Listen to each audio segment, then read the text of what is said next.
feel like my taste in anime and manga has evolved over the years. So, again, it started with Sailor Moon, and now it's like I read manga like, Nana and Hatarakiman, which is all about a working woman who works at a magazine, and it's more adult themed, I would say, and I think it's sort of naturally evolved because you can relate to it better, where it's harder for me to relate to high school drama stuff than it is sort of more the adult stuff now, where I'm like, okay, like relationship issues or work issues, or Real Clothes is another one my Japanese friend tried to get me into, which is all about wearing more adult clothes instead of going to, Shibuya 109 every day, which I used to do when I lived in Japan. And then, so lucky. Wait. I've never been to Japan. You have to explain what this is so to me. Shibuya 109 appears in tons of games, tons of anime. It's a huge shopping complex, and it's just several floors of just awesome, youthful, spunky clothes, really super cute shoes, really super cute tops and dresses, and it's Got a just cool bag from there. yeah, they've got amazing stuff. So if you ever do go to Japan and you go to Shibuya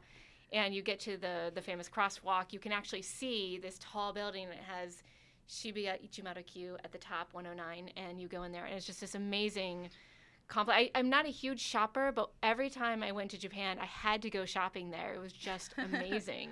And so, yeah, it's definitely a place that you want to go.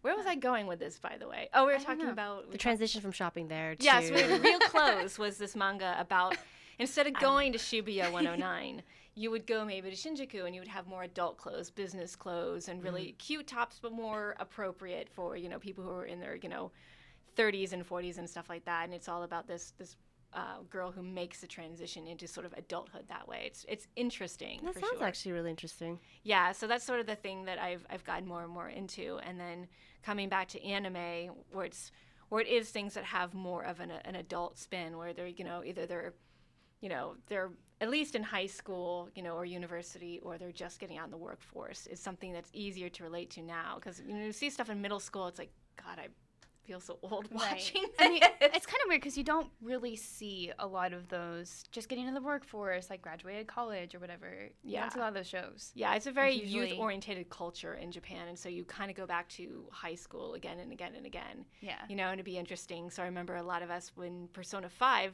jumping to games so fast, we were kind of hoping it would be more of a university setting than high school. But although it's probably still in high school, there's a more mature theme. In fact, even the animation style, the graphical style is more like in terms of Catherine, which was a very adult game about relationships. And I like that. That's refreshing. Attack on Titan is very harrowing, but it's much more adult. It's not a bunch of kids running around being silly. It's about kids running around trying to survive. Yeah. So, military. Yeah.